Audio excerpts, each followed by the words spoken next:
Yo, are we live? Are we live? Are we live? Give me a countdown. Let's go.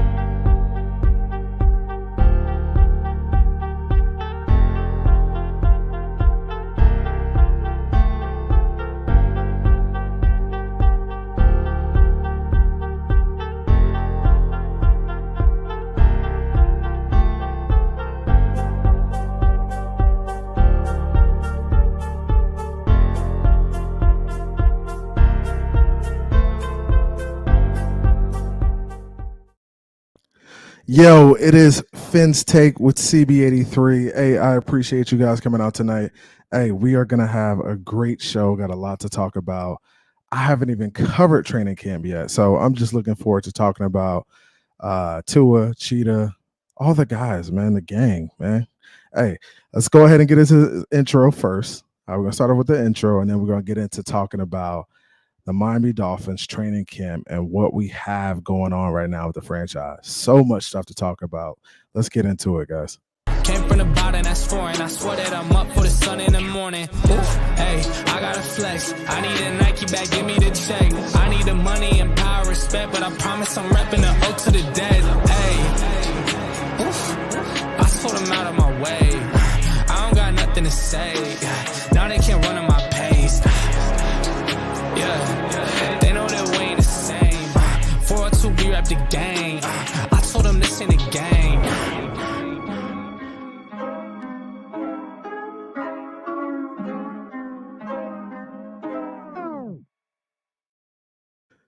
Yo, what is good? It's Phins Take with CB83 back for my second episode, guys. Looking forward to talking to you guys tonight. So much to cover. I think we got a special guest coming through to talk about training camp as well. It's going to be a great show. Just to do a little housekeeping stuff to get this stuff out the way, we're going to do this quick, fast, and in a hurry. We got a lot to talk about tonight.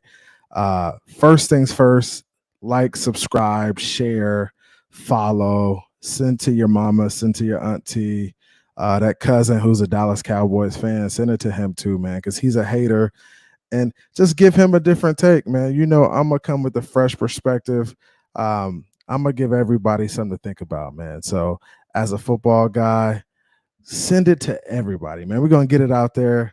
I appreciate everybody coming out tonight. Yeah, you damn right. You damn right. AVS champs, Tua is going to ball out. He's already started. He's on his path, man. And that's what we're going to talk about tonight a little bit. We're going to talk about some training camp stuff. So much to talk about. Flo, Ross. I'm going to get that out the way first. But first, let's take care of this housekeeping stuff. Like, subscribe, share, follow your boy. Hey, we're doing the giveaway. Details are coming this week. What's good, Raul? Details are coming this week regarding the 100 sub giveaway. So we hit 100 subs last week. So we're at around 125 right now. So we're giving away some nflpprizm cards, some mega boxes I got, which are very hard to get, very sought after. So we're going to do the nflpprizm mega boxes. We're going to do some t-shirts, the Killurego t-shirts, the Miami Dolphins t-shirt, the 305 t-shirts. We're also going to do, I'm going to throw on some stickers. I'm going to throw on a bunch of swag for you guys, man. Keep you guys swagged out, man. So yeah, we're going to do that. I'm looking forward to that. I'll drop the video this week on that of how we're going to run it. We're actually I'm going to put up a video, and everybody that comments on the video will be entered into the giveaway. And I'll give you some details about what to comment and how to comment, and how we're going to run that. But we're definitely going to give away. Yep. And the t-shirt is fire, man. Von Joe, I actually hand delivered Von Joe a tee. I'm looking forward to see him wearing that this season. He my dog repping in Central Florida, man. So for sure, man. So definitely gonna give away some tees, the nflpprizm cards. Hopefully y'all can get a 2 in there or something tight. You know, that y'all could kind of hold on to. Because when we go to the Super Bowl and we win that thing, that card, that value of that card, them Tua cards is going to skyrocket to the moon, baby. Like crypto, we going to the moon on that joint. Hey, appreciate you, Lakers, all day. Yeah, I'm gonna get you. Hey, actually, I'm gonna be in Miami this weekend. Hopefully, I'm hoping to be at camp on Sunday. So if I come down Sunday and you guys are in the area, I'll have some t-shirts with me too. So, um, I'll be down. Hopefully, I can get down for training camp on Sunday. Check them boys out, man. Yeah. So let's get into it, man. First things first. The first thing I want to talk about is this Raw situation, man. Um, it's unfortunate. It's really annoying, honestly. Just really annoying with the whole situation. How I feel about it. Let's talk about Ross from a Raw standpoint first. Um, Ross is old and he wants to win, right? So he's old. He wants to win. He's seeing the light at the end of the tunnel because honestly, he's on his way out. He already has an owner in line, like coming up next. That's gonna be, you know, the next owner for the Miami Dolphins. So really, this dude, this dude really is trying to find a way to win. He really is, man. And getting Tom Brady on your roster, it's kind of like an automatic elevation to playoff contention, Super Bowl contention. Dude's good. I don't like Brady personally, but he's a good football player. And we'll talk more about Brady when we talk about this tampering situation. But Ross has been a solid owner. He's had some situations, the Kenny Still situation with him supporting Trump. But since then, he's done a lot for the community. Like the community programs the Miami Dolphins do are off the charts. Hey, I appreciate you guys commenting too, man. Finsup, CB83, Phins family. You damn right. Mr. Miami Park Phins, man. Appreciate you, man. Appreciate you coming out. So yeah, man, like he's done a lot for the community. The programs have been good. They've done a lot of stuff for the high schools and all of that stuff. So I appreciate him as an owner and what he's done recently. But the tampering situation, he wants to win, man. And you know, that's where he's at. He wants to win. He got caught. It was stupid. How do you get caught? You got caught because the dude snitched on you, man. That's why. So we'll get into flow too, and we'll talk about flow right now. And I'm gonna address this one time. The Ross, our picks, all of this stuff. I'm addressing it one time because I really don't want to talk about this stuff for the rest of the season. So hey, if you're not cheating, you're definitely not trying. That is the motto. If you ain't cheating, you ain't trying, man. Hey, if you really trying to pass that test and you ain't trying to get no notes and you ain't writing on your hand, and you ain't trying, man. You really ain't trying. So yeah, so he's really trying to win, right? So flow, from a flow standpoint, I understand where flow was coming from with the racism stuff. Black coaches in the NFL don't get the same opportunities that white coaches get. And I may get some pullback, some disagreeing on this. But I think that's the case, right? And when you look at past experiences from other head coaches, there's been a few coaches here and there that have had long tenures. The Tony Dungy's, the Mike Tomlin, couple of other guys. It's rare though. It's rare. A lot of times these black head coaches in the NFL just aren't getting a fair shake at it from my standpoint.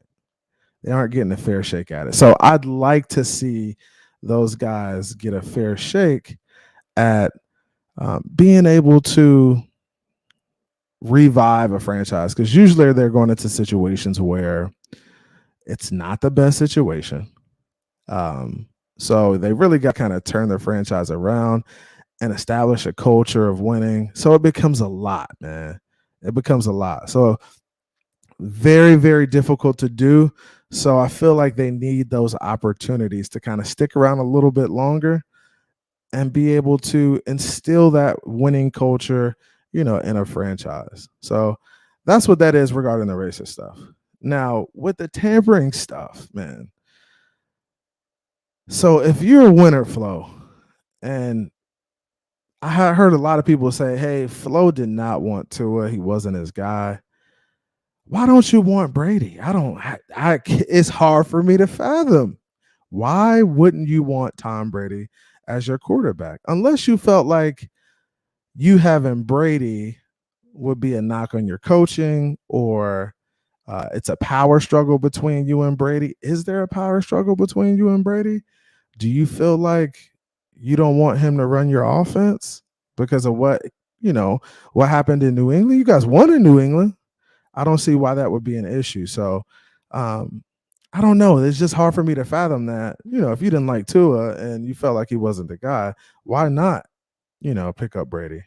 I mean, he's a winner. He's gonna find a way to get you wins. Now, when it comes to Tom Brady is the common denominator. And I think I got a Bucs fan in here for sure. My boy Shane is in here.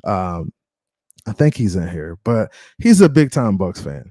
Now, the common denominator in all of this cheating, this deflate gate, this spy gate, this tampering, the common denominator is Tom Brady. Like, anytime a team has lost draft picks for some sort of cheating, Tom Brady has been at the center of it, right? So it's just hard for me to really take this dude Brady seriously. Like, why is he not getting suspended as a result of this tampering situation? And I understand there's going to be a lot of people say, oh, it's on the ownership and the franchises. Fine Tom Brady. You ain't got to take games from him, but fine him. I know it's a drop in the bucket to him, but you still got to find a way to kind of set a precedent in regards to the players too. It can't be just be the owners and the franchise and the fans taking the hit, because that's what I felt like. I felt, oh yeah, my dog Shane in here, Bucs fan. So that's what I felt. I felt like only the fans take a hit, the fans, and then Ross takes a hit because he's got to pay his 1.5 mil. That's a drop in the bucket for him too. Dude's got billions, right? He's a billionaire. So for us, it's like, man, Tom Brady got to get something, Shane. He just can't be all willy-nilly out here meeting people on yachts, deflating footballs. He in the middle of Spygate. Man, this dude he's the ultimate cheater to me. Like Big Nick said, if you ain't cheating, you ain't trying. But damn, y'all got to punish this man at some point, yo. Y'all got to do something to it. He in the middle. There's only been 3 instances in NFL history where a team has gotten draft picks taken for cheating or tampering with another player. Guess who's involved in all 3? Your boy, Tommy B.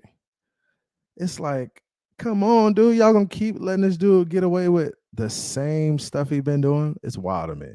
Very wild to me. But I'm gonna move on, man. I'm gonna digress off that. I feel like our punishment was a slap on the wrist because it was like F them picks anyways. But a first rounder next year would have been solid. That would have helped us a lot. But I'm glad they took ours and they couldn't take the Niners, because I feel like the Niners are going to be so trash this year. We'll see.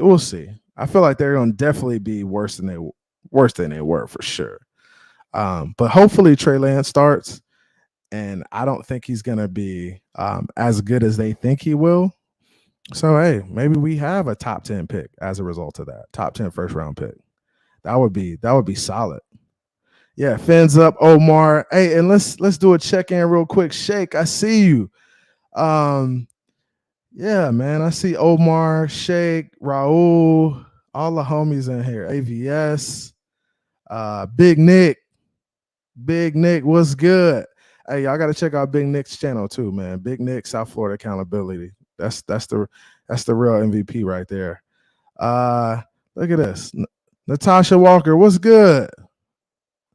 Huge Dolphins fan here. Where you from, Natasha? Omar Brown in here. Fins up. Look at Vonjo. Vonjo said he corporate with the feds. They put him in that room and he got to singing Brady is the real snitch. Yeah, you're right. He is. That boy go to sing it every time he get in trouble. Boy, he be out of there. He be really out of there. So let's get into our next topic. I wanted to talk about. I wanted to address Bill too, because Bill he's our owner in waiting for the Miami Dolphins, and this dude is always he's already getting us in trouble. Already, he's supposedly supposed to be really good friends with Tom Brady.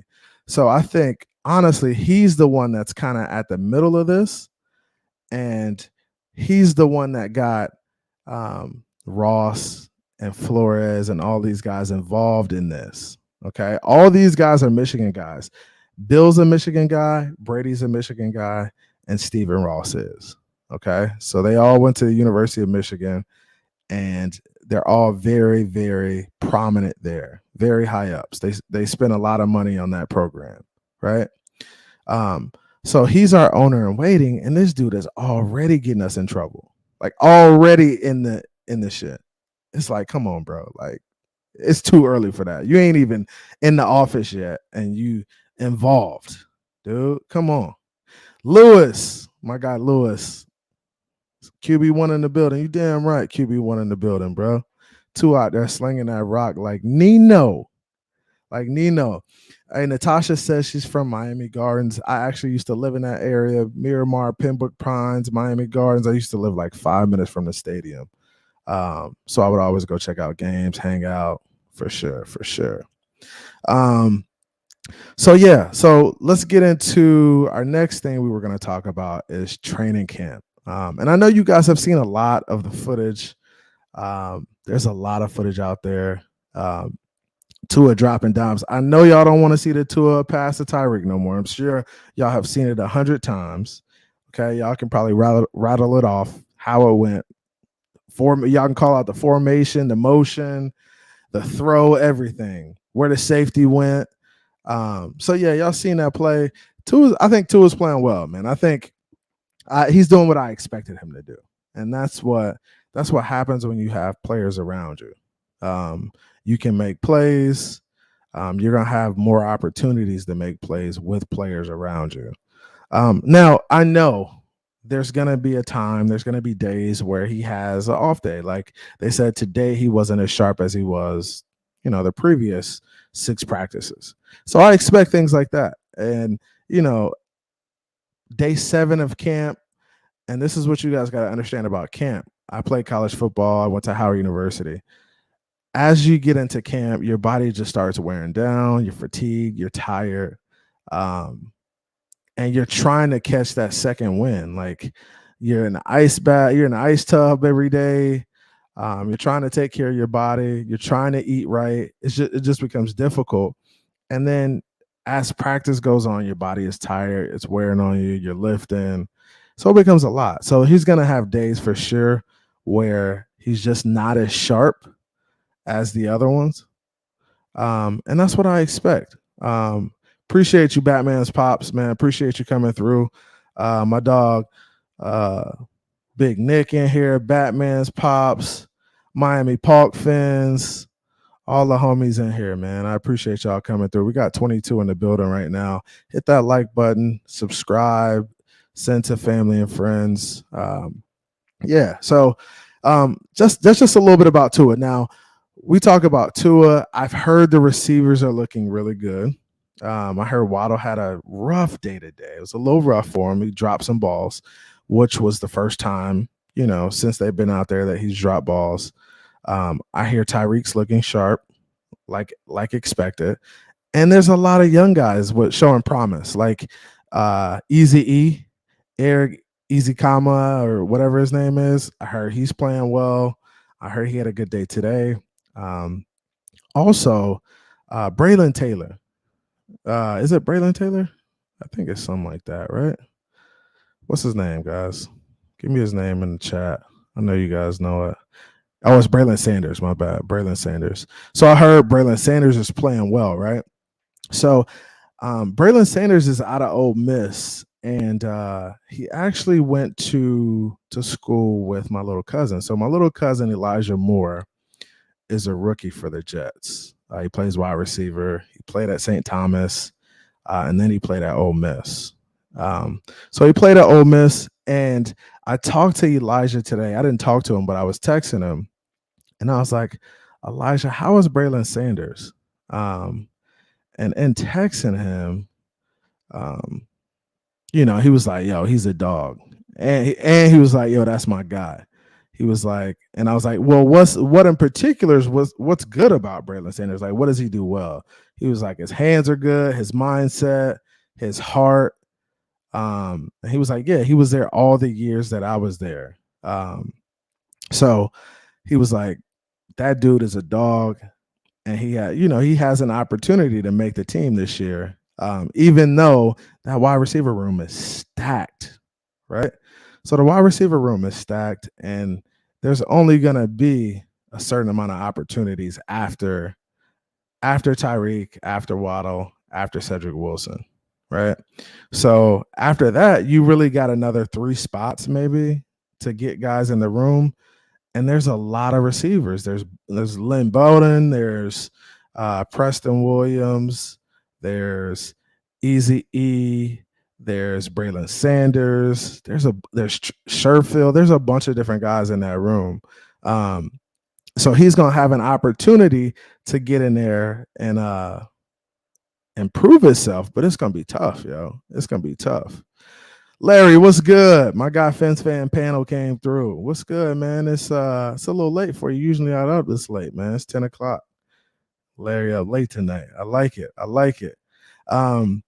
So yeah, you're gonna have some opportunities. I heard Braylon Sanders was playing good. Tyreek, Easy E. Those are guys where their stock is up. Like, those are guys that are playing well. We know, and that's what we expect from Tyreek. He's a $30 million guy.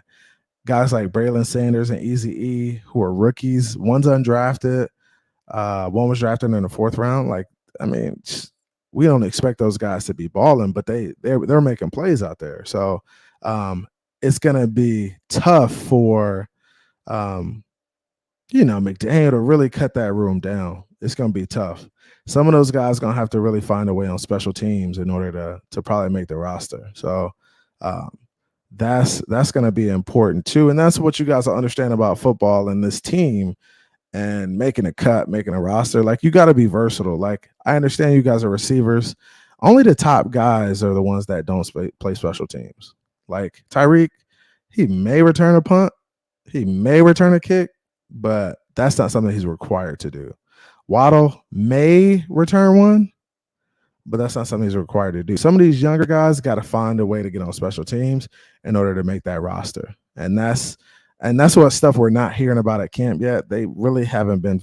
It seems like they haven't been focused on special teams, but as game week approaches, then that's something they're going to have to spend some time on, is making sure the special teams get dialed in for sure, right?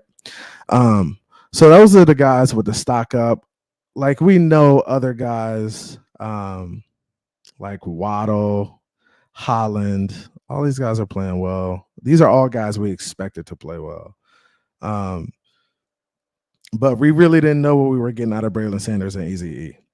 Now, guys who are stock is down, man, it's Dieter. Dieter hasn't been practicing. He's banged up. He kind of lost his position to Connor Williams as a center. So I don't know, man. Is it time to cut ties with Dieter? I know he's really the only other center we have on the roster, but he's not practicing right now. Let me know what you guys think in regards to Dieter. Is it a yes on Dieter, or is it a no on Dieter? Because I'm kind of up in the, just because our depth is bad, but is it a yes or a no? Because I know there's a few people in here who have some opinions regarding Dieter, but I don't know. Is it a yes or a no? Are we going to keep him? Yes. Or are we going to let him go? Is it a no? That's what I'm trying to figure out in regards to Dieter. So his stock is kind of down. He hasn't been practicing. He's been banged up. Another guy whose stock is down is Preston Williams, man. It's so disappointing because the kid has so much promise. But I feel like Preston he's still he's suffering from the Devontae Parker syndrome. And that's the tough thing, is that I feel like he's just not really focused on football. It's not really a priority to him. So if it's not a priority to you, it's going to be difficult. And coaches are going to see it's not a priority to you. So, there's times he probably could have been in the building, learning a playbook, working out with Tua, or working out anywhere with the dudes. But he just wasn't around. So he must have been modeling or something. I saw him on the runway doing his thing. That is cool, bro. That is real cool. And I respect that. But football's got to be priority because it's your profession, right? It's your profession. So that's got to be priority. Irv, what's good? We got everybody in the building tonight. Everybody coming through, man. I appreciate y'all. My man Larry say, stop the hate on Dieter. Williams favorite to win because of his unique athletic ability, aka scheme fit for McDaniel. You're right. And scheme is important, right? So coming out of Wisconsin, Dieter was a zone blocking guy. He was like down blocks, climbing to Mike linebacker, gap scheme stuff, power counter, trap. It's a totally different scheme to run zone blocking and to gap block. I got my dog Marcus in here talking about go Bucks. Get out of here with that nonsense. Nah, I rep for my dudes, man. My dog Marcus. So yeah, man, it's a totally different scheme. So zone blocking is like ripping and running, dancing elephants, guys really running, getting off the ball and getting guys cut off. And we're going to look at a little bit of zone blocking later in the show because I wanted to show you guys, somebody we may have an opportunity to pick up. So we'll talk about that a little later. So yeah, Preston at 72 Phins said Preston had that same problem in college. Yep. So same problem in college, just not focused, man. He coming out of college, he was like, they thought he was a head case. Like he would have his shoes. And that's kind of where he is now, is just having issues. And so he put out a tweet and said, all I want is an opportunity. That was his tweet, right? And he put shaking my head and a hashtag shaking my head. So that's what he said. And then what's crazy about it, so he says that in the tweet, and then he has an interview and the dude doubles down on it. He doubles down and he says, yeah, I just want an opportunity. Mike McDaniels said I would have an opportunity, once camp came, and I'm going to hold him to that. So that's what he said about Mike McDaniels. So it's just wild to me that dude even went on to double down after he put out the tweet yesterday. That boy is brave. Now, they did ask him about trade talks, right? So they said, hey, have you requested a trade yet? And he was like, no, I haven't requested a trade yet, but I did talk to my agent. So basically, he's on the verge of requesting a trade or trying to figure out what his next move is, because he sees, and that's what happened. You see, you're not the guy. You see, you're not getting reps. That's a problem. If you're not getting reps, then you're not getting on the field. If you're not getting on the field, then you're not making a roster. At this point in training camp, that's just the game. That's how the game goes. So he's not getting an opportunity. Andrevius, my guys. That's my guy, Dre. What's good? I'm going to keep my foot on their necks all night, all year. Gassing them boys, man. So, yeah, man. Preston is just, I think Preston on his way out. If we could get a trade, if we could get somebody said a second-round pick for Preston. If I could get a second-round pick for Preston, that boy would have been gone yesterday. Not today. That boy would have been gone yesterday. I doubt we get a second-round pick. Maybe a fourth or a fifth. but we definitely ain't getting no second for Preston. If we get a second, that trade should have been made already. Greer would have been pulled the trigger on that one because that wide receiver room is so deep. I think we are going to have an opportunity to trade somebody and get some compensation for it. We need to trade somebody for some O-line depth because our O-line looking slim, boy. Yeah, Mark. Hey, yes, Marcus. I did talk about Brady. I did talk about the tampering and how it just so happens that Brady is the common denominator in all the bullshit. Spygate, Deflategate, Dolphins tampering situation. The only time teams get picks taken away in NFL history, and Brady is at the root of all three of them. But this man don't get suspended or fined for the tampering thing, which is wild to me. They should at least find him. They should have hit him with 10 mil or something like that. Dude is tripping, yo. He's always in the middle of the BS. Always. He said it all started with a text message from Billy B. Yeah. Flo a rat. Man, he a rat, man. He a snitch. Why you ain't snitch on the Patriots when they was cheating, bro? Huh? Why you ain't snitch? Why you ain't snitch and help us out? The Dolphins, the Dolphins always get the bad end of the stick, bro. The short end of it, bro. Because that's crazy. You had a lot of opportunities to snitch in New England, bro. You never said a damn thing. And then you come around us, leave us and want to snitch, bruh. Come on, man. Come on. We got to do better, Flo. We got to do better. So those are guys with the stock down. So you got Dieter stock down, Preston stock down. Noah, I don't know yet about Noah, bro. I feel like Noah is getting cooked. Now, it doesn't help that he's guarding Tyreek Hill. Tyreek Hill is going to cook everybody. He's guarding Tyreek Hill a lot of times. But, man, he's on the verge of being stock down guy, man. You got to make a play on the ball. No, I need to hear about a pick. Like you guarding Tyreek and you get a pick, bro. You got the length. You got the athleticism. Find the ball and make a play on the ball. You got to be able to do that because you're an athlete, dude. You can run with the best of them. And I remember people saying out of college, like you were the hardest dude to freaking make plays against, bro. You gotta make plays, man. You gotta find a way to get your hand on the ball, bring it down, take it back to the crib, man. Show them you can make a play. And preseason, you are going to have that opportunity, Noah. And I'm going to be watching you very, very closely.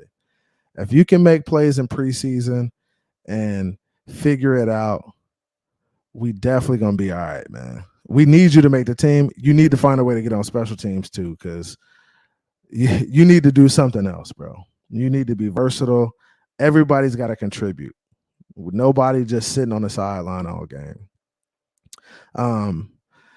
Yeah. 72 Phins logo says how you don't accept. I know you meant accept $100K a game to lose. Yeah, that's a good question. $100K a game. That's 1 point. That's some millies. That's a mill. Cool mill just to lose 10 games. My gosh.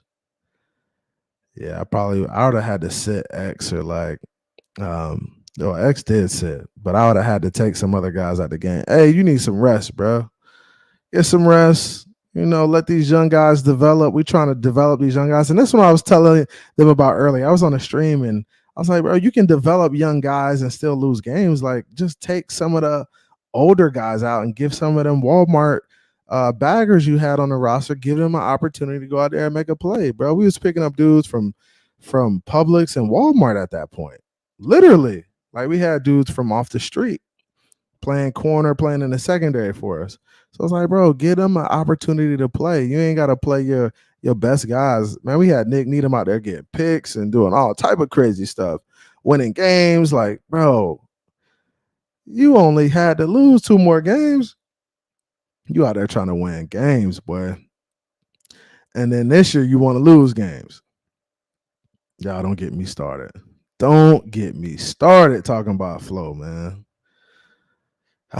Just a disappointment, man. It really was a disappointment in regards to that. So stock up, guys. Like I said, we got Tyreek, Braylon Sanders, who's out of Ole Miss. If you guys missed that, my cousin Elijah from Ole Miss, who's with the Jets, the rookie wide receiver, who was a steal in the second round. Elijah was like, "Yo, Braylon Sanders is legit. He's the real deal. Dude can ball." So he may have an opportunity to make that roster as a receiver. So look out for Braylon Sanders. Easy E. I heard he was balling today. Orange jersey so far, I think so far in regards to camp, I think Waddle had it day one. And correct me if I'm wrong. Waddle had it day one. Day two, Eichenberg had it, which he's the only offensive lineman or defensive lineman to get it so far. Day three, Javon Holland had it, the orange jersey. And the orange jersey for us, and what you guys got to understand, I know some of these guys are here are Dolphin fans, but orange jersey is like player of the day. Player of the day from the day before wears the orange jersey for the next practice. And they get to play their playlist at practice, when they're warming up, which is dope. I like that. That's a nice little touch. Mike McDaniels, he a little swaggy, man. You gotta respect the dude because he be coming with some stuff, man. That's some good stuff right there. So you have Waddle got it day one, Eichenberg day two, day three, Javon Holland, day four, practice four, Tyreekhill. Practice five. Who got it practice five? I need practice 5 and 6. I know Waddle got it for day 7. I mean, not Waddle. Tua got it for day 7. So Tua had it today. But who else got day 5 and day 6? Because I don't have who got day 5 and day 6. Did a lineman get it? Did anybody else get it? I don't know. That's crazy though. But yeah, so we were talking about orange. So we talked about the orange jersey. We talked about stock up, stock down. Trade rumors. Is Preston going to be traded after all this nonsense he's creating, all this chaos? Is he going to be traded? Okay, so yeah, I saw that. I saw Liam got it day 2. Liam got it. Who else got it though? We gotta figure out who got it for practice 5 and practice 6.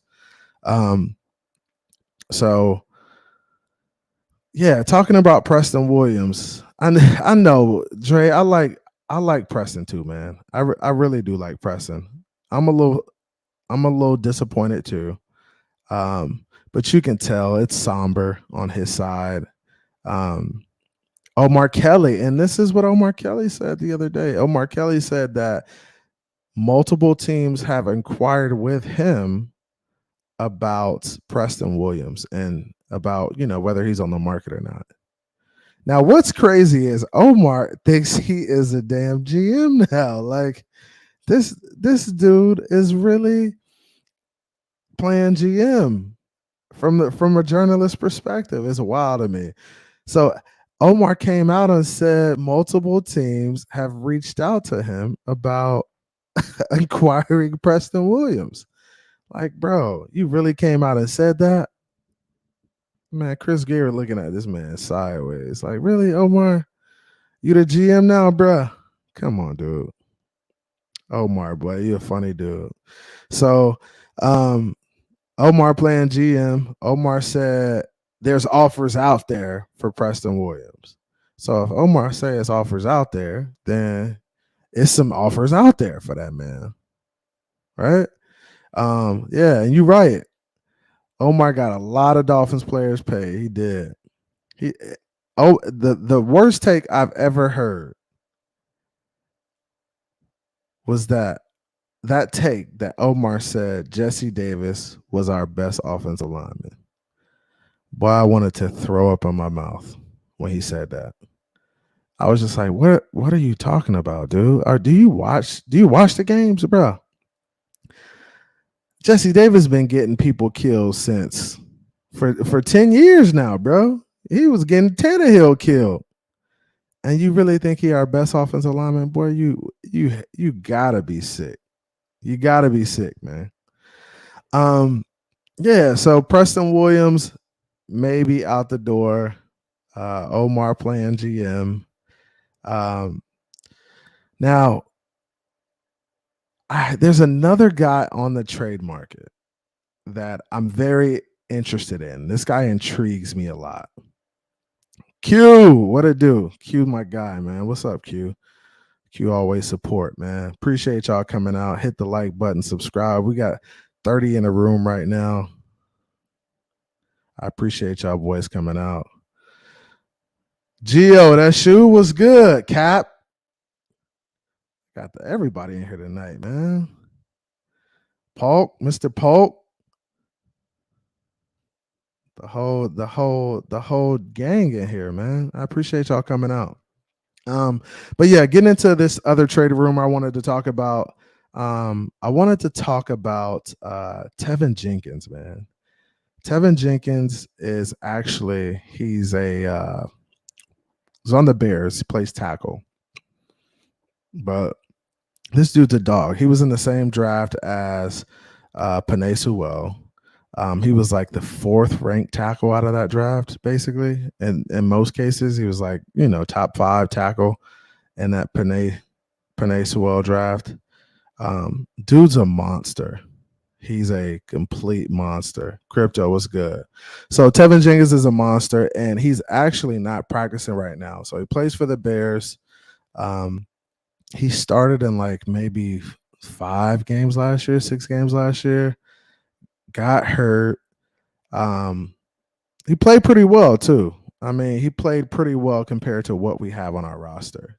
Now, the thing about Tevin Jenkins is he could play both left and right. So he played left at times. He also played right at times, but he's more natural at right tackle. And honestly, that's exactly what we need. We could use a right tackle. Now, I like Austin Jackson. I don't think Austin Jackson's a terrible player.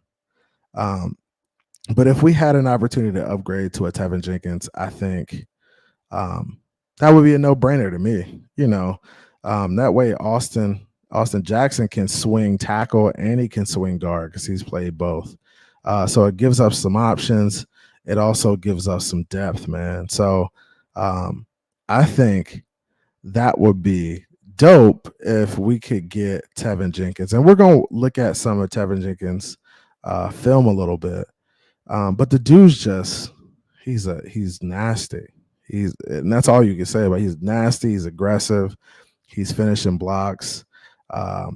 He's quick off the ball. His footwork is fantastic. His technique is good. So yeah, man, it's just that would be a no-brainer for me. And teams are inquiring about him. Like I said, he hasn't practiced yet. Chicago has a new regime. And I'm hearing that he's not getting along with the offensive line coach there. He hasn't practiced, and he said he's working through something with the trainer. So it looks like that dude is really like on his way out, trying to get out of Chicago, trying his best. But yeah, we're going to take a look at this real quick. I wanted to kind of show you guys this. And this is some Tevin Jenkins film coming out of this is him coming out of Oklahoma State. Dude's a monster. Dude's a complete monster. All right, so let's get into it a little bit. Let me pull this up so I can see it. Hit the like button, subscribe. Appreciate you, Q. So looking at this film, right? And this is the thing about Tevin Jenkins. He also fits our scheme, right? He has really good feet. He can move. He's dominant. And that's what he'll just fit right into our scheme and what we're doing, which is kind of perfect. So this is him down here at the bottom, you see, and this dude's just he's super aggressive. He's gonna get And this is what we call getting people out the club, right? Well, this is what we call getting them out the club. So he just hits them, being aggressive, finishing blocks. This is him right here, just mauling people. And he's a big dude, man. He's like 6'6", 320, huge dude. This is him right here at the bottom, finishing blocks, always trying to pancake the guy in front of him. Like every time. Look at him, moving his feet. This is him at right tackle. So you can see he's played a little bit of everything, getting guys out of the way, man. He's got really good feet. This is him at the bottom. Look, zone scheme. And this is what we're going to be running, guys. So this is a perfect one to kind of go back on. If we look at this, it's the next play here. So we look at this. This is like a zone left. This is outside zone. Look, he's moving his feet. Look at that. So hips turned, lane perfect. And that's what we're looking to do a lot of too. And whether it's the tight end or the tackle, like we gotta create these type of lanes here. If we can create these type of lanes, then we're gonna be a problem in the run game, especially with dudes like Mostert, Chase Edmonds, Sony Michel. You give these guys space like this, give a guy one to beat. Look at the safety back here. He's the only guy that could stop this play, right? So if you get to the second level and get guys cut off like you do, like you're doing right now, first level, second level up here is the backers and corners. You get guys cut off and give guys lanes, it's going to be a problem, yo. And you see Tevin Jenkins' feet are just ridiculous. Look at him. Look at the movement. And this is backside cutting a guy off, front side zone. So he's on the backside of the zone right here, but he's just working to get this guy cut off. Now, honestly, I would have liked, and this is what I told my guys when I was playing O-line or when I was coaching O-line. If I was zone blocking this right here, right, I'm looking at the windows. I'm looking at who's where, right? So 88 is working. I would work him this way. If this is outside zone, I'm working him this way to this guy right here. These two guys right here, 77, you have the right tackle and you have the right guard. These two for these two. So they're going to double team to backer. And then what I'm doing here is it should be these two guys for these two guys, or whatever comes, because you never want to tell a guy to block a man. You're just blocking whatever's in your window. So if this guy went here, if he went to the left, there's no reason to block him. So it's really just blocking whatever's in your area. But when we look here, right, he's cutting that guy off. I would have liked to see, let's look at this. I would have liked to see the left guard climb. Like, stop hanging on this zero technique and just get up to the backer. What are you doing? Go climb. Like, he's hanging here. If he's going to hang here tough like this, one of you guys got to find a way to get up. I would just sit, hey, go straight up. Give him a nice push him over to your center, and then climb and get this guy blocked off. That would have been perfect. So and that's the blocking scheme there. You got the tackle up on him. Nice hole though, but guess who makes the play? This guy's probably gonna make the play here. Yep, he makes the play. So if you get him blocked, you got a chance. And this is him on the backside. Look at this. This is a really good, and this is how you know guys have really good feet, because it's a hard ass block. And for a guy this big to get a defensive end on a shade, cut off like that, bro, that's ridiculous athleticism. I don't think you guys realize how hard this block is. He's already on an inside shade.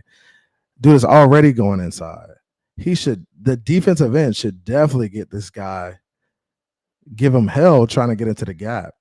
But look at Tevin Jenkins just cut him off, get his hip turn. He does a really good job of understanding where the play is going and understanding the concept of the play. And that's what I had to teach young offensive linemen a lot, is like, understand the concept of the play. I know you guys want to understand your assignment, but you got to be able to understand where the running back is going. And, you got to understand the plays, man, the plays and the concepts. Plays and the concepts are important. So that's something you guys really got to do, is understand that. And it helps young offensive linemen because they're not used to that. They're not used to knowing a concept. They're just used to like knowing their assignment. So they got to understand that. So you see here, right? Tevin Jenkins, he plays for the Chicago Bears, just in case y'all guys come in. He's on the trade market, supposedly. It would be nice to get him over here. They said multiple teams have called. I'm pretty certain the Miami Dolphins have made that call. When you think about the scheme he ran in college and what he's done and how he approaches the game, I'm sure they made that call. They had to, if they're doing their due diligence, like Chris Greer says he does all the time. That's his thing. Hey, I'm gonna do my due diligence and find guys where we need depth or where we need talent. So this is Tevin Jenkins getting this end cut off. Getting him cut off. Look at that right there. Running back could easily go there. Oh my gosh. See, that's what I'm talking about. The running back's got to have that vision. Put your foot in the ground and go. He tries to get back over there, but it's a little too late at that point. So yeah, that's a really good play. Just kind of showing Tevin Jenkins working his feet, getting guys cut off. He's a really good tackle. That tackle class was pretty stacked too. And this is him right here, just understanding where the play is going. Running back's there, gets the guy cut off, right? This is another good. I think this might have been that play we just saw too. So this is another good play showing us, and this is what we're going to be doing a lot of. You're going to see Teron Armstead doing this. You're going to see Austin Jackson doing this. Getting your hips around that defensive end. Look at that, turning them. Look at that. Yep, that's the same play actually. So this is him again down here. Just does a good job, man. He's a really big body, really, really good feet. I think he only got beat a couple times in college. Like when I say he only got beat a couple times, I mean like he only gave up pressure maybe 2 times as a senior at Oklahoma State. Dude's just a monster. And what you'll notice about him is he's gonna beat everybody off the ball. Right? So he's going to be, look at that. Look at this dude, man. Just get him out the club. Take 2 with you. My goodness. Look, they're trying to run a stunt. Nah, no stunt. I'm going to lay on both of y'all. That's wild. Right? So, yeah, man, look at his feet. Zone scheme. Run, finish. Look at that. Run your feet, run them to the sideline, dump them. Great play by Tevin Jenkins. Yeah, man. So this is a guy we got an opportunity to get. I'm actually doing something real quick. But yeah, this is a guy we got an opportunity to get. I think it'd be cool if we could get him on the roster, add some more talent and depth to the offensive line. Boy, do we need it. With Dieter hurt right now and Connor being the only center, I would give us some ability to spread some guys out. Like we're gonna need some depth at guard. We're gonna need depth at tackle.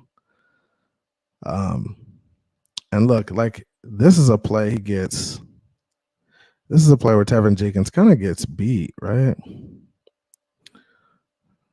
Not this one here, but he kind of gets beat a little bit. Stunts coming back. He peels back and then takes one. Look at that. And those are just effort plays. Those are guys who really want to get it done and really want to make sure their guys are doing a good job and have opportunities to make plays. This is him again. Pass pro, dump him. dude's a monster. He's a monster. This is him down blocking up there. And he's young. I mean, the dude's only been in the league, what, 1 or 2 years? Like, if you got an opportunity to get a tackle like this, he was top 5 coming out of his draft class. The dudes in front of him were great and are great right now in the league. He's got a little bit of injury history.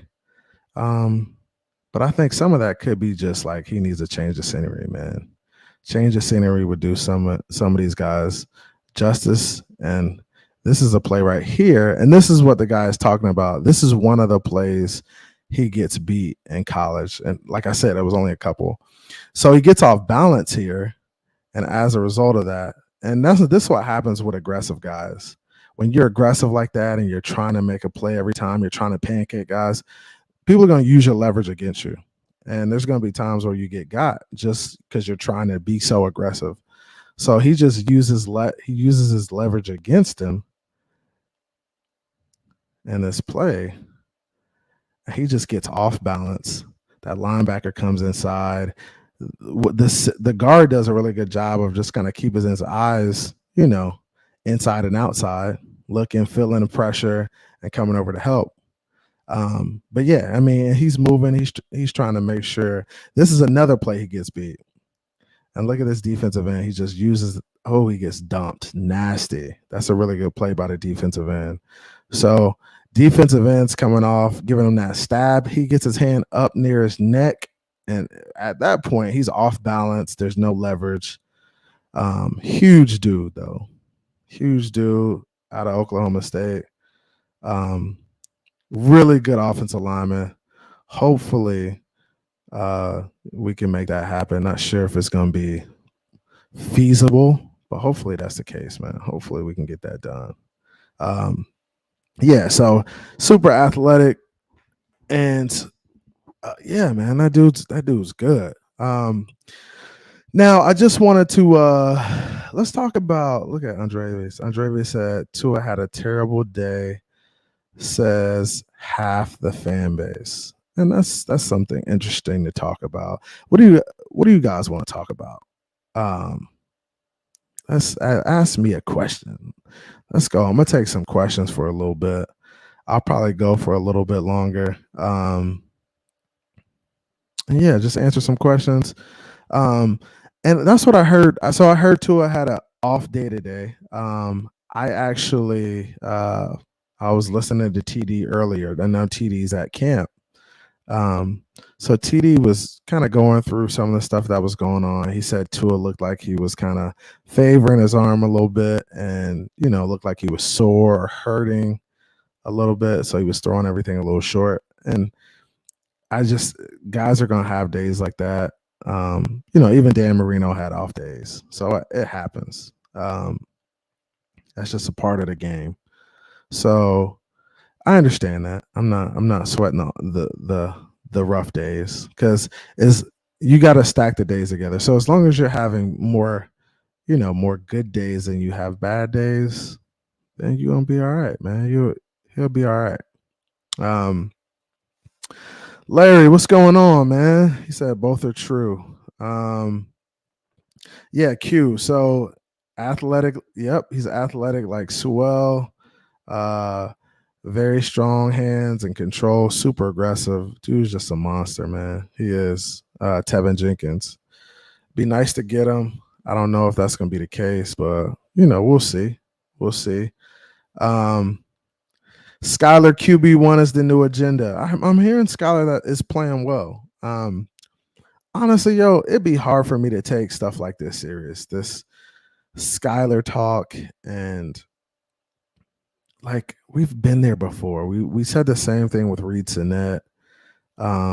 People swore he was going to be the next coming of, Jesus Christ.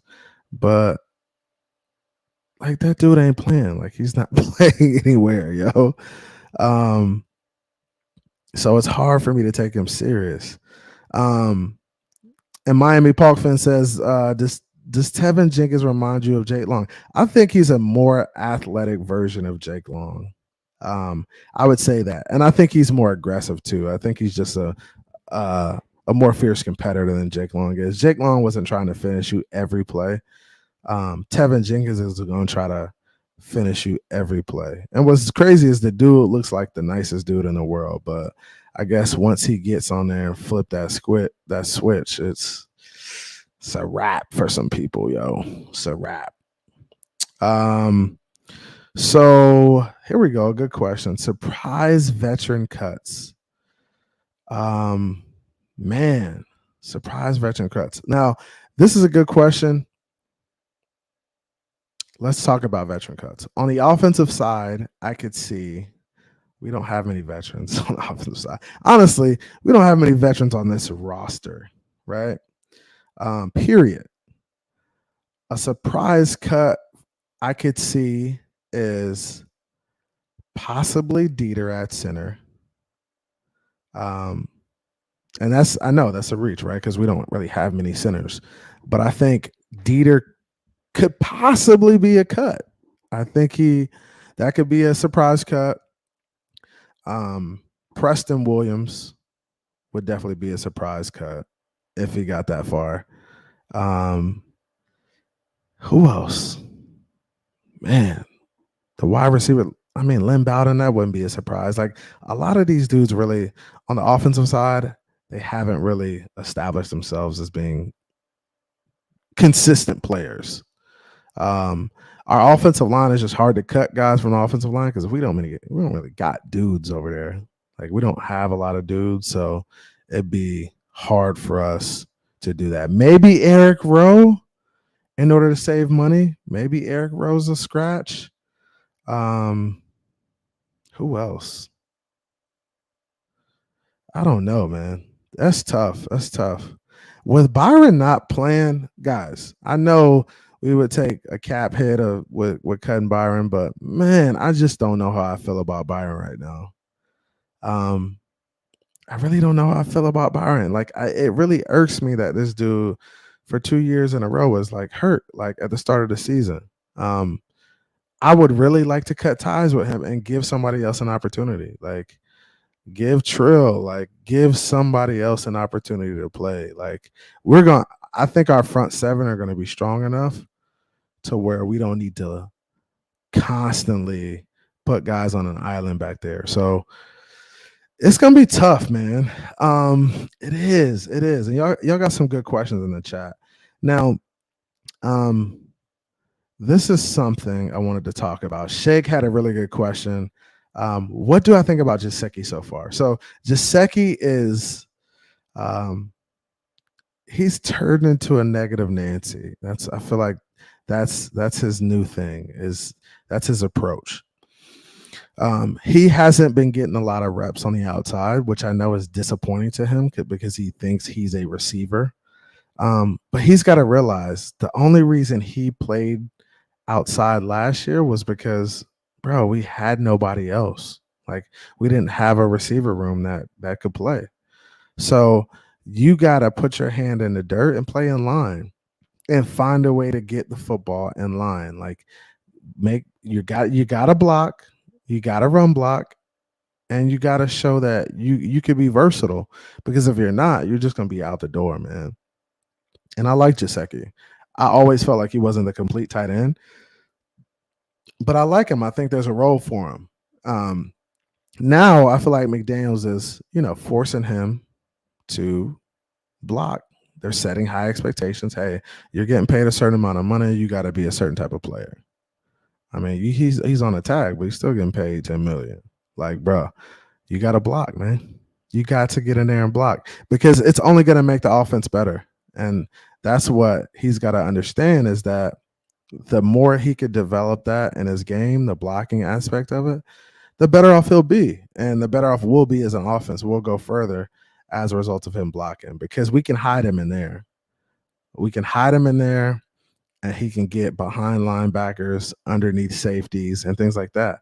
If he's on the outside, bro, you're not hiding from nobody. And that's what happened last year. Like, they see you, bro. and they can cover you because they're not slow. And the thing that bothers me about Gesicki too, like he's a tight end, but he doesn't play big. Like he's not gonna run a route and box a guy out and make them play through his body in order to make the play. He doesn't play like that. He plays like a receiver. Like he's gonna try to reach out for the ball and make the play the same time the DB is trying to make the play. No, bro. Box him out. Make him come through your backside. Get a PI call. You got to play big.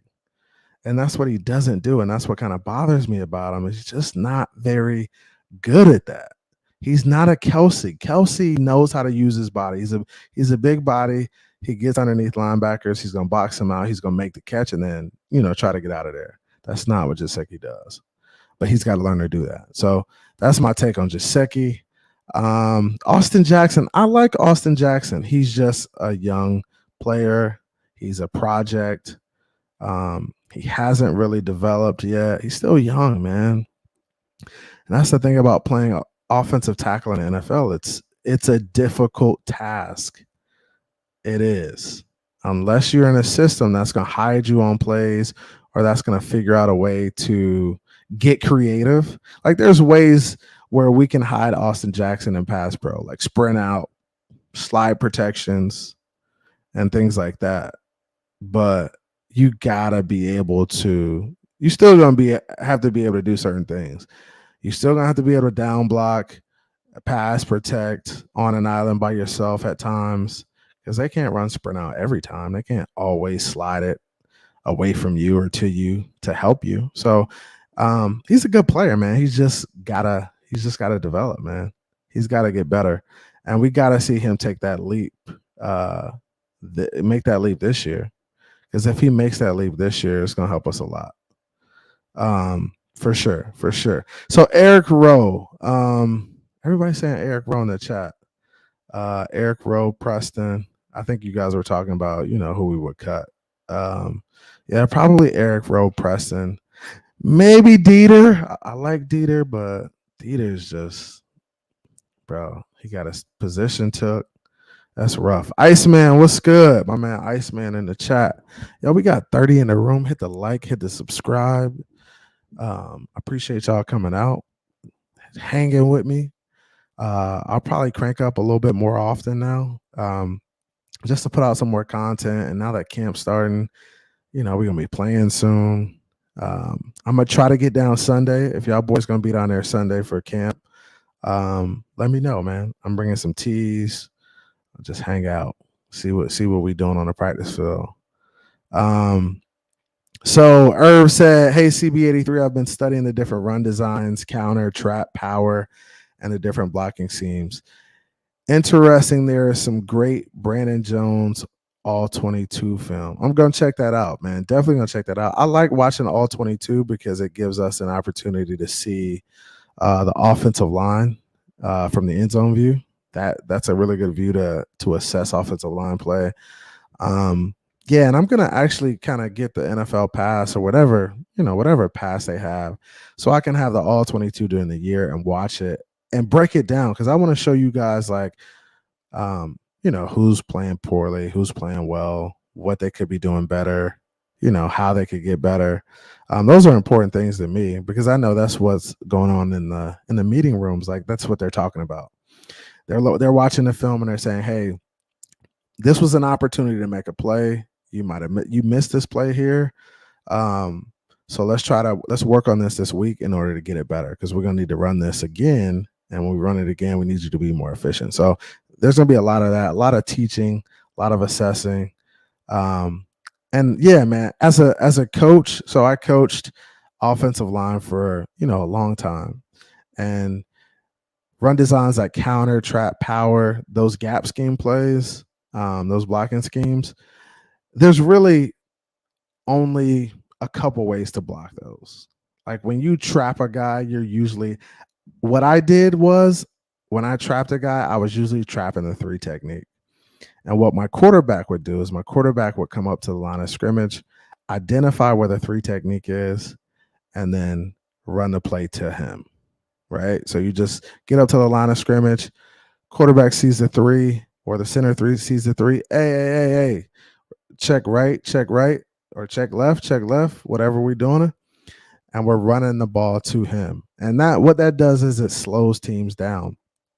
And you're going to see Mike McDaniels run a lot of trap too, especially with the fullback, because the fullback is going underneath all of that, right? So he's going to be straight up the gut. The guard is going to be pulling the trap to 3. He's going to smash the 3 outside. And then the fullback's going to be right underneath that. So trap is a really good play to slow teams down, especially when you got good edge rushers and good like interior linemen, like the Aaron Donalds of the world and stuff like that. If you could trap them dudes, bro, they hate it. They hate it with a passion. It's like a blindside block coming at them and just smashing them in the mouth. So they hate traps, and that's what teams do to slow guys down. Counter's a great play. It just gets defenses all out of whack because they see us going one way and then they don't realize we're coming back the other way. Power is a little bit easier to diagnose because it's just creating a wall on the front side and bringing a guard around. You bring a guard around to block one of the linebackers in the box. So if let's say we're running power right, all the guys on the front side, on the right side, are just blocking down, creating a wall, big wall, to shield everything off. Don't let anything through the wall. That's the concept. Don't let anything penetrate the wall. And then what you're going to do is your center's blocking back to where your guard is, where that guard is that's leaving, your left guard. And then that left guard's going to pull around that wall and find a guy to block. Maybe he's blocking him out. Maybe he's pinning him in. Depends on where he's at. But then it's off to the races at that point. And that's what we try to do. We try to give our running back one guy to beat. So if, the running back gets around there and everybody's taken care of, you got one to beat, dude. It's you versus the safety. The receivers should be blocking their guys. And that's going to be an important aspect of the running game too, is making sure that receivers are doing their job and they're blocking in the run game. So running back, you got one to beat, you got to beat him. That's what we said. Hey, if you got one to beat running back, you better go score that touchdown. And that's how we ran it. And we were really successful, man. Like running the football and doing stuff like that. I could actually pull up some. Y'all want me to pull up some of the high school stuff? But no, I won't do that. But I do have a couple guys highlight films that like I had some pretty nasty linemen. Like I had some dudes, really. I had some dudes who could really go. Some of their stuff is great too. Like one of my dudes looked like Tevin Jenkins on film. Just running dudes, just mauling dudes. Sleeper player. All right, guys, I'm behind on the comments, but I'm getting down there.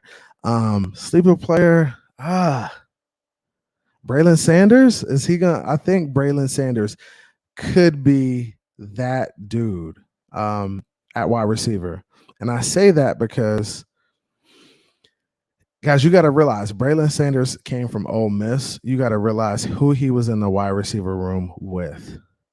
He was in the wide receiver room with DK Metcalf, AJ Brown, Elijah Moore. Bro, all of them dudes are great already in the NFL. And he played with them all their years, bro. He was there.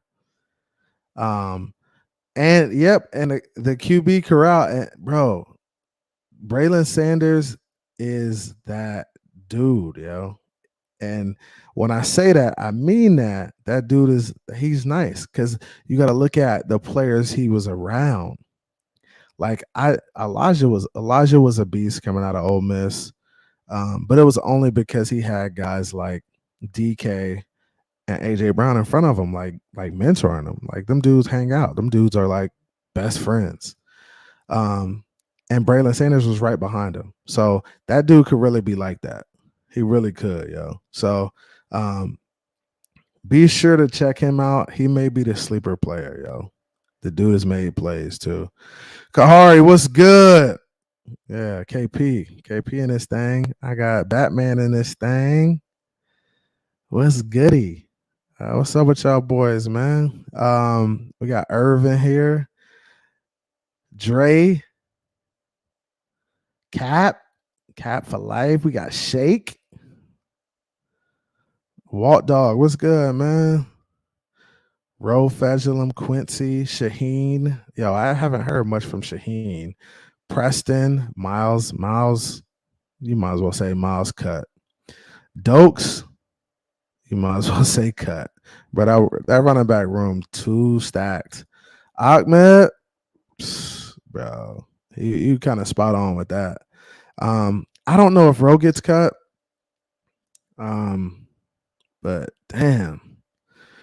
Shaheen too? Ugh. That's some cuts for you right there. You said you think Miami have their eye on a certain team or teams that may drop off. Oh, of course. Mudbone, and this is essential too.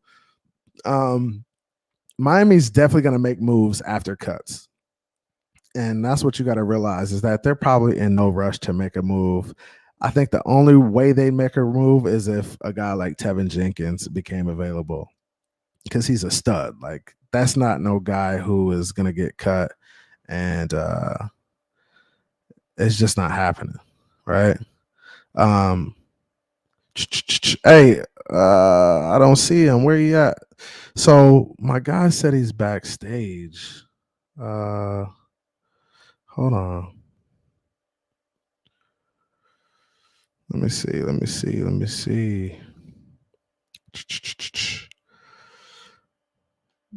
How do you get to backstage? That's crazy. Yeah, I'm trying to get him on real quick. Hold on, give me 1 second, guys.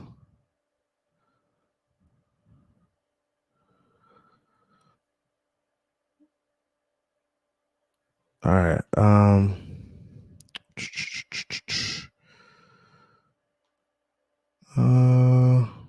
I don't see him. All right. Anyways, we'll try to get him in. I got Woo Whack. What's good? What's up, Woo?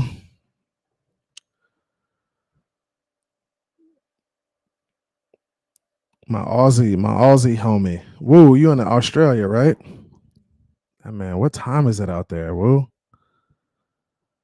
It's gotta be something crazy as far as time goes. Guys, I'm trying to get let's see.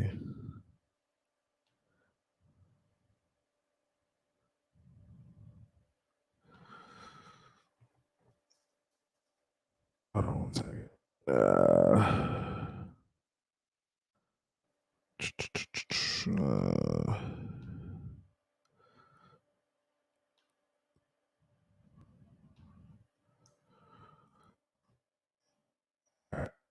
I sent the link to him. Hopefully it gets it, man. He said he was trying to get in.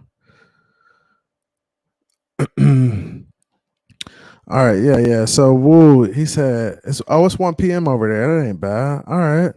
1 p.m. Yeah. My man in Australia, yo. That's a long ways. I gotta come visit though.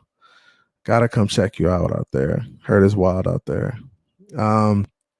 So what other questions y'all got, man? I'll probably go for a few more minutes, man. I was trying to get TD on. TD was gonna talk about camp a little bit. He said he was backstage, but I don't see him. So maybe he got tied up. He might have got tied up.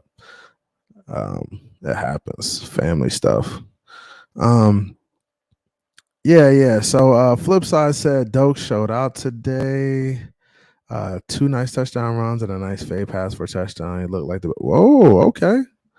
All right. Is he making a name for himself? Maybe that's the case, man. I feel like he hasn't really had an opportunity, which is crazy. Like, bro, we had no running backs last year, and Doak's got no runs.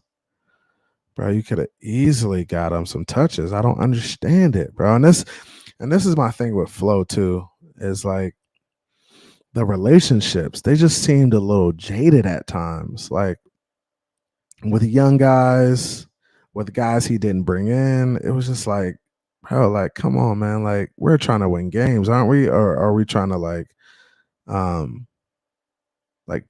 like, set a precedent as far as culture goes? Like, I didn't understand it, man. We gotta those guys. Dokes definitely should have had an opportunity last year, man. He should have had plenty of opportunities. Yeah, Batman was there too. He said, "Forgot Dokes looked good." Dokes, Craycraft, and the entire Dolphins D line showed up today, and that's good to hear, man. The D line showing up, man. And that's the thing about us last year, man. We just struggled stopping the run, and we struggled running the ball. So I felt like that was why we lost games last year, as a result of just not being able to make plays, man, in the run game, and then stopping the run. That was just It was just crazy to me, man. We needed to find a way to run the ball, and we couldn't. And that's because our O-line, man, it starts up front, and you gotta create an identity, and we didn't have one. It was like, we just gonna go out there and play football and see if it works. It wasn't like, oh, we're gonna take it to y'all, because it's just like, bro, you gotta find an identity, find something you're good at, and do it well. And we didn't really do anything well on offense last year, so we struggled. We really did struggle.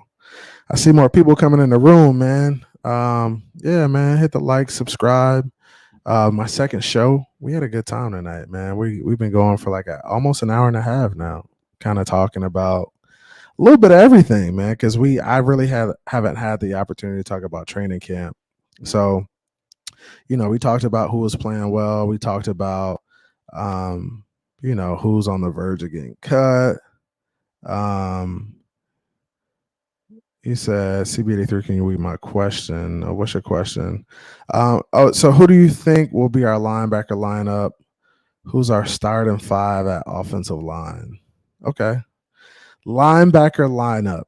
So when I think about our linebackers, Melvin Ingram will definitely be playing.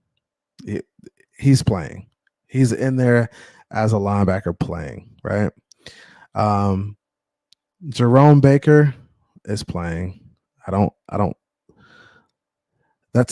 not fond of that, really, but he's gonna be in the lineup for sure. Van Ginkel's definitely gonna be in there. He's gonna see reps. I think Landon Roberts will see reps because of his run stopping ability. And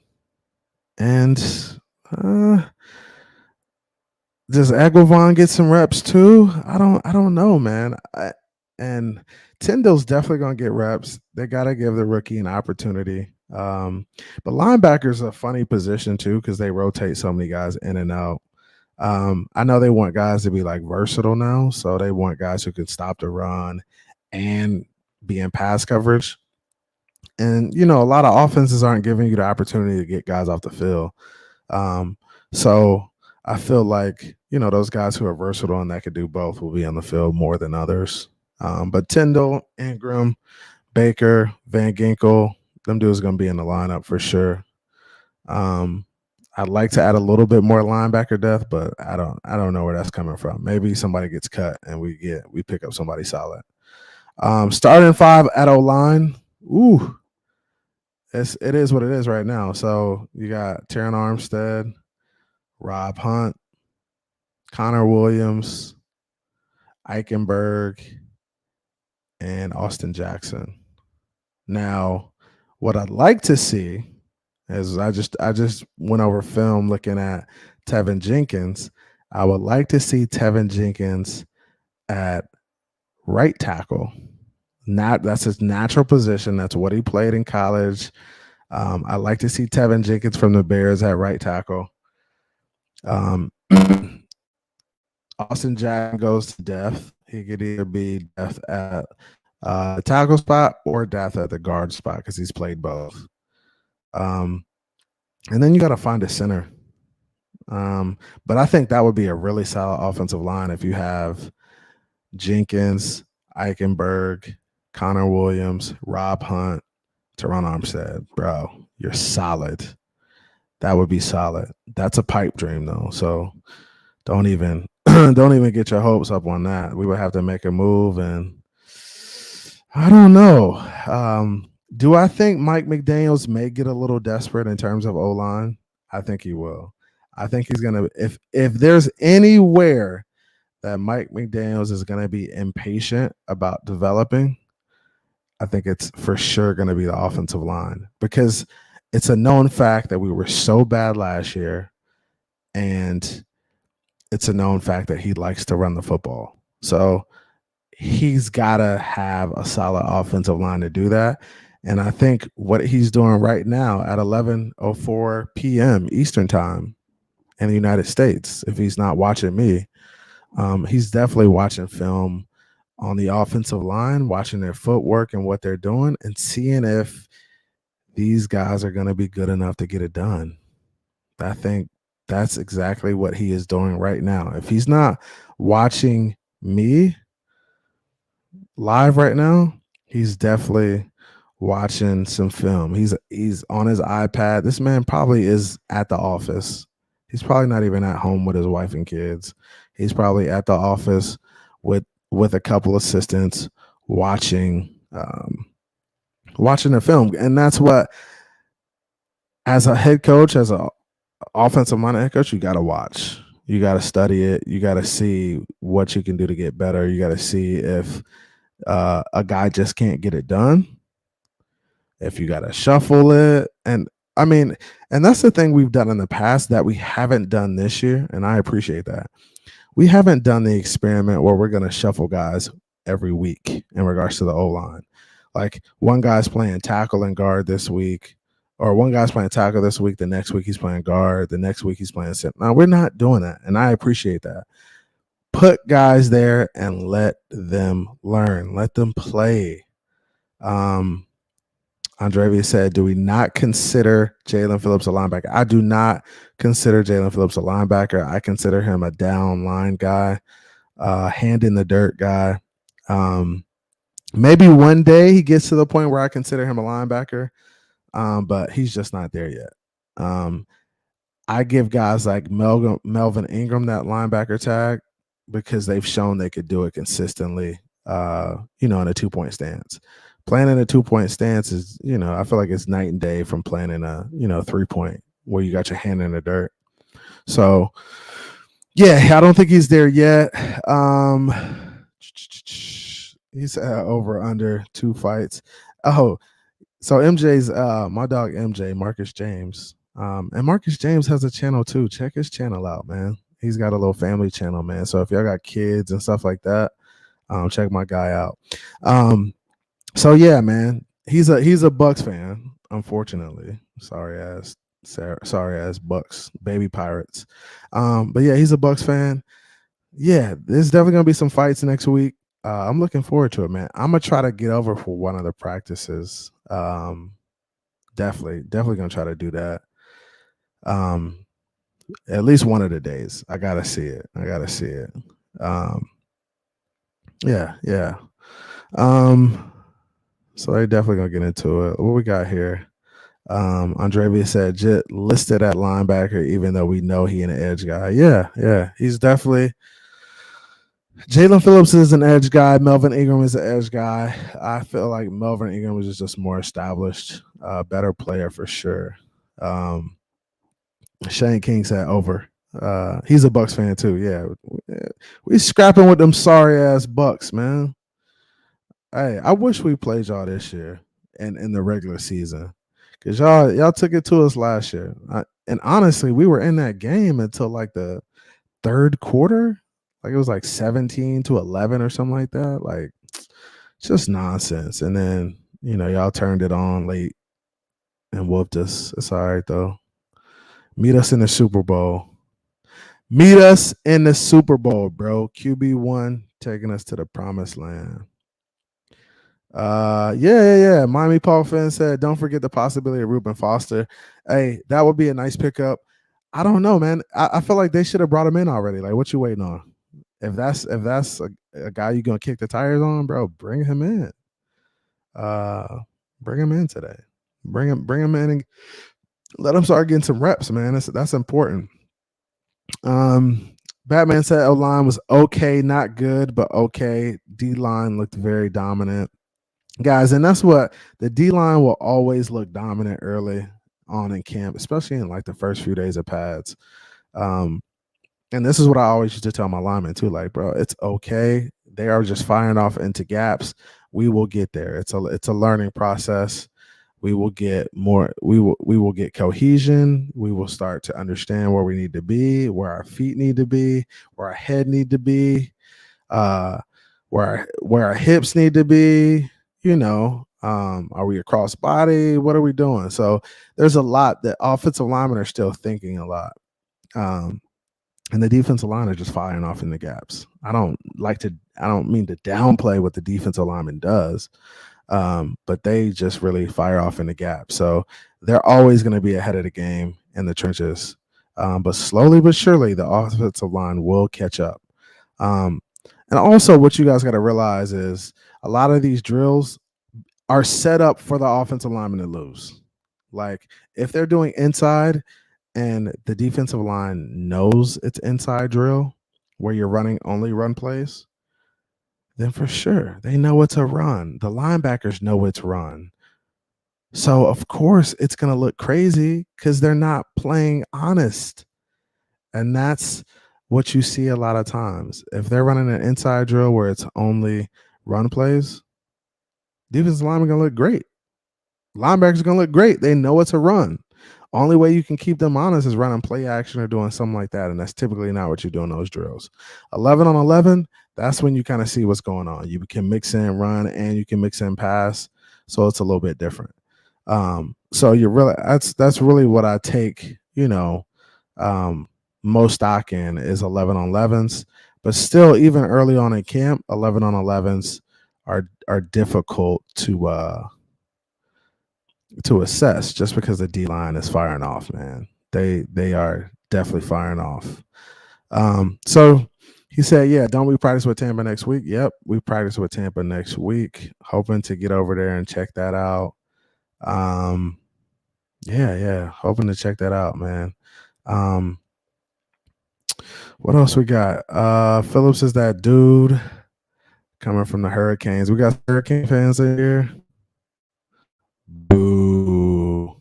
It's all about them nose, baby. Go nose. Got to do the war chant on y'all. Oh. Von Joe. What it do, man? No, Foster didn't sign yet, did he? Oh, he signed with the Seahawks. Yo, that's crazy. He went to your boy Pete Carroll. The flip side, Fishing said, I agree with you. Your earlier statement. We really need to upgrade the center position. It's going to make everybody better. Yeah, I think if we could get some depth there, for sure. We definitely need somebody behind Connor Williams because Dieter ain't it right now. He's hurt. So we definitely need that depth. If we could get a center and a tackle, boy, we'd be solid. Center and a tackle, we're solid. So yeah. Alex T was good, man. Yo, Flipside Fishing, Irv, Shake. Oh, Shake a Gators fan. Hey, my man MJ, my man Marcus, he's a Gators fan too. Them boys is trash. Garbage. We don't mess with the Gators around here. He said Tua stay with Connor Williams after practice to work on snapping the ball under center. That's good. That's good. And that's what you gotta do, man. It's gonna be a lot of that. Them boys probably gonna come out early tomorrow and get some snaps in too. That pre-practice work. That's important, man. And Connor really hasn't played center like that. So for him, he's just got to get into the rhythm. Like he's got to get thousands and thousands and thousands of snaps under center, shotgun. It's only gonna make them better and make them better as a unit. So They got to do that for real. What it says here? So, Premier putting what you give to Coach McDaniel, the new offensive playbook he was using in the Ukraine. Okay, all right. So Andrea said, I thought there was no practice tomorrow. Is there practice tomorrow, guys? I think they are off tomorrow, and then they come back Friday. And do they practice Saturday and Sunday? I know they practice Sunday for sure. I'm trying to get to Sunday's practice. Yeah, and me too, yo. Mr. Polk said, I support all Florida universities, especially FAMU. Hey, I support FAMU too, man. I support all the Florida universities, the HBCUs, FAMU, and Bethune, BCU, Bethune-Cookman University, the Florida Classic in Orlando. Always attend that joint. You got to come check that out. And then, yeah, we got Florida, University of Florida. We got Florida State. We got UM, FIU, FAU. I got a player at FIU right now, a receiver who's solid. I support everybody, man. And that's the thing about going to Howard, too. And I was in D.C. in college. It was like, man, Florida versus everybody, bro. Florida versus everybody. So, yeah, we always rep for Florida. Especially because Florida was dominating. That's what I want to see. I want to see the state of Florida get back to where they were just dominating college football. Florida State had a top-notch program. UF had a top-notch program. They had their run. UM was going crazy down south. Even the HBCUs had good runs. Bethune-Cookman had a good run. FAMU had a good run. All those teams, man. FIU, FAU. I respect all the Florida teams, man. It's always love when it comes to Florida football. Nothing like Florida football. We got the speed. We got the talent. Bunch of dudes. My man Iceman say it's all about the U. All right. Till Florida State come through. Till them Noles come through and smack them boys. Hey, remember, you're only as good as your last game, and we definitely smacked Miami the last time we played, man. Hey, but I'm about to get out of here soon, man. I'm about to actually end the stream. I appreciate everybody coming out.